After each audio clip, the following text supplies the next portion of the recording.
গতকাল দুপুরের পর থেকে ফেসবুকে একটা প্রশ্ন অনেককে করতে দেখছি, সেটা হলো এই সরকার কি আওয়ামী লীগের পুনর্বাসন করতে যাচ্ছে? এটার একটা উৎস আছে, আমার একটা বক্তব্যকে কেন্দ্র করে এই ধরনের প্রশ্ন কেউ কেউ করছেন। গতকাল ছিল মঙ্গলবার এবং প্রতি মঙ্গলবার সরকারের পক্ষ থেকে আমি একটা প্রেস ব্রিফিং করি তথ্য মন্ত্রণালয়ের হয়ে, যেখানে সব মিনিস্ট্রির কিছু আপডেটেড তথ্য দেওয়া হয় এবং পরবর্তীতে যে কোনো ইস্যুতে প্রশ্ন করার একটা সুযোগ সাংবাদিকদেরকে দেওয়া হয় এবং সেখান থেকে সেই প্রশ্নগুলোর জবাব যতটা সম্ভব দেওয়ার চেষ্টা করি। সরকার ট্রান্সপারেন্ট থাকতে চায়, সেই কারণে এই যোগাযোগটা মিডিয়ার মাধ্যমে জনগণের সাথে সরকার করতে চেয়েছে এবং এখানে মাঝে মাঝেই কিছু প্রশ্ন আসে যেগুলো কেউ কেউ বিশেষ উদ্দেশ্যে করতে পারেন, কিন্তু তারপরও আমরা চাই সেগুলোকে ফেস করতে। একটা প্রশ্ন এসেছিল, সেটা হচ্ছে আওয়ামী লীগের লোকজন আসছে যে স্থানীয় সরকার নির্বাচন, সেখানে পার্টিসিপেট করতে পারবেন কিনা। মানে এতে যে জবাব আমি দিয়েছি যথেষ্ট ব্যাখ্যা করে দিয়েছি, এরপর আসলে খুব অস্পষ্টতা থাকার কারণ নেই।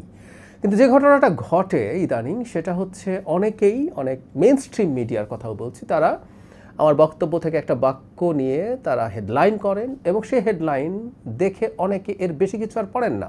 যারা ফটো কার্ডও বানাচ্ছেন তারা তার নিচে সেই খবরটা দিচ্ছেন যেখানে আমার বক্তব্য থাকে।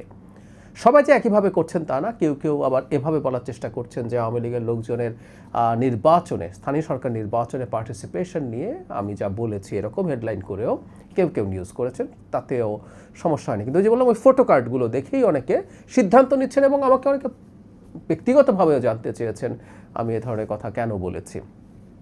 একটু আসা যাক, একটু ক্ল্যারিফাই করা যাক। আমি ওখানে করেছি, আবারও আমি আমার এই চ্যানেলে একটু কথা বলে রাখা দরকার বলে মনে করছি।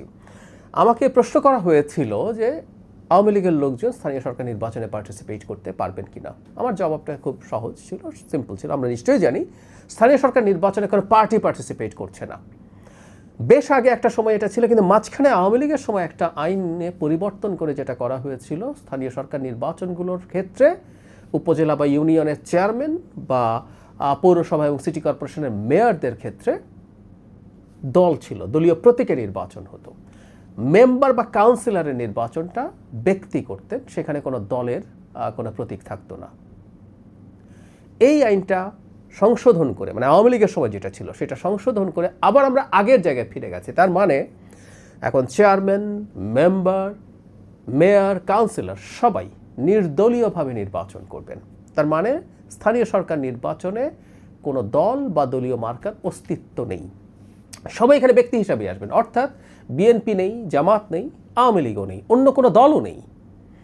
বিএনপি চেষ্টা করবে বা জামায়াত ইসলামের চেষ্টা করবে তাদের সমর্থিত একজন প্রার্থী দেওয়ার এবং মানুষের কাছে সেটা জানানোর যে উনি মূলত এই দলের মানুষ, মানুষ এভাবে জানবে। সেই মানুষটাকেও একটা ভিন্ন প্রতীক বরাদ্দ দেওয়া হবে, বিএনপির প্রার্থীকে, জামাতের প্রার্থীকে, সেটা দলীয় প্রতীক না।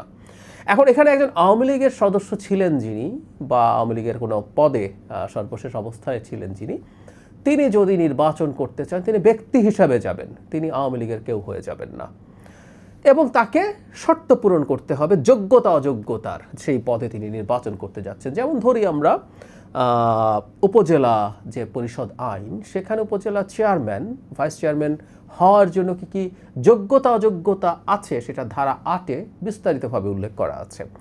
কোনো ব্যক্তি এই শর্তগুলো যদি ফুলফিল করার জন্য যা যা লাগবে সেটা, এবং যা থাকা চলবে না সেটা যদি তার না থাকে, তিনি সেটা করতে পারেন।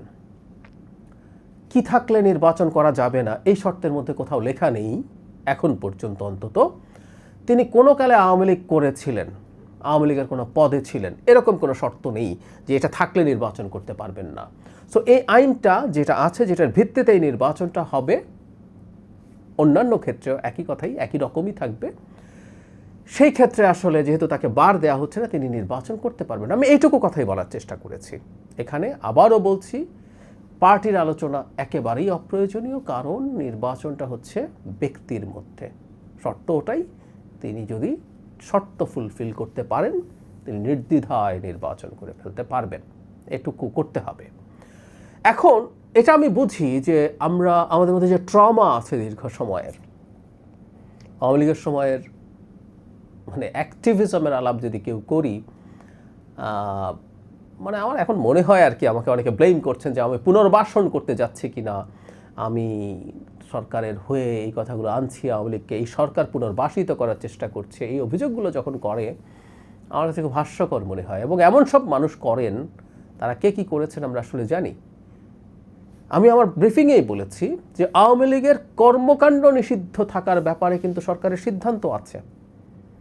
সন্ত্রাস দমন আইন 2009, যেটার একটা ধারা পরিবর্তনের মাধ্যমে আওয়ামী লীগের কর্মকাণ্ড নিষিদ্ধ করা হয়েছিল অধ্যাদেশের মাধ্যমে, সেই অধ্যাদেশটাকে আইনে পরিণত করেছে বর্তমান সরকার, সংসদে সেটা পাশ করেছে। তার মানে আওয়ামী লীগের কর্মকাণ্ড নিষিদ্ধ থাকবে, সে আইন সরকার বলবৎ রেখেছে। সুতরাং আওয়ামী লীগের কর্মকাণ্ড নিষিদ্ধের ব্যাপারে সরকারের সদিচ্ছার কোনো রকম কোনো অভাব নেই। সেই নিষিদ্ধতা কতদিন? যতদিন তাদের আইসিটিতে বিচার হয়ে সিদ্ধান্ত না হবে।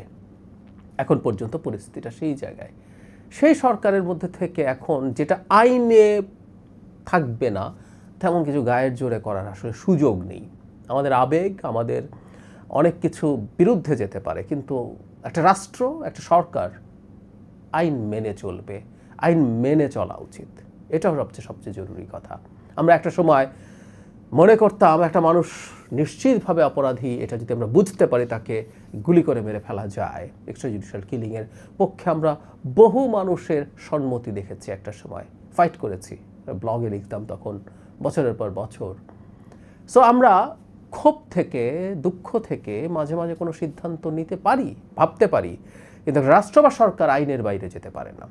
কোনো কালে আওয়ামী লীগ করেছে, আওয়ামী লীগের সর্বশেষ যে পরিস্থিতি ছিল সেখানে কেউ আওয়ামী লীগের কোনো পদে ছিলেন, উনি যদি নির্বাচনে এসে আওয়ামী লীগের কোনো প্রচারণা না করেন, আওয়ামী লীগের প্রচারণা করা কিন্তু শাস্তিযোগ্য অপরাধ। সন্ত্রাস দমন 2009 অনুযায়ী যে তাদের কর্মকাণ্ড নিষিদ্ধ করা হয়েছে, সেটা করলে তাকে আমরা আইনের আওতায় নিয়ে আসতে পারবো। কিন্তু সেটা যদি তিনি না করেন, তিনি একজন ব্যক্তি হিসেবে নির্বাচন করেন এবং আইন তাকে কোনো আর যদি না দেবে না, আসলে তিনি সেটা করতে পারবেন। এই ব্যাপারগুলো আমাদের একটু মাথায় রাখতে হবে। একটা গণতান্ত্রিক রাষ্ট্র বা একটা রাষ্ট্র গঠন করার প্রধান জায়গাটা হচ্ছে এখানে, যে এই রাষ্ট্রে আইনের মাধ্যমে চলবে সব কিছু। আমরা মানি এটা, বাংলাদেশের মতো দেশে সব ক্ষেত্রে আইনের খুব ভালো বা সঠিক প্রয়োগ হয় না, এতে কোনো দ্বিধা নেই। কিন্তু আইনের বাইরে কোনো কিছু সরকার বা রাষ্ট্র করতে চাইবে, যেহেতু আমার ভাল লাগছে না, আরেকজনের ভাল লাগছে না, সেই জিনিসটা আসলে বলা ঠিক না। আমি আশা করি আপনারা ব্যাপারটা বুঝতে পারছেন। তারপরও কেউ যদি মনে করেন যে আওয়ামী লীগের যারা নেতাকর্মী ছিলেন তারা যদি স্থানীয় সরকার নির্বাচনে পার্টিসিপেট করতে চান, আপনারা একটু জানান তাদেরকে কি বাধা দেওয়া উচিত, আর সরকার কিভাবে বাধা দেবে সেটা নিয়ে একটা পথ নির্দেশ আপনারা আমাদেরকে দিতে পারেন। আমি জাস্ট কৌতূহলবশত একটু জানতে চাইছি, আপনাদের যদি বলার থাকে জানাতে পারেন মন্তব্যে।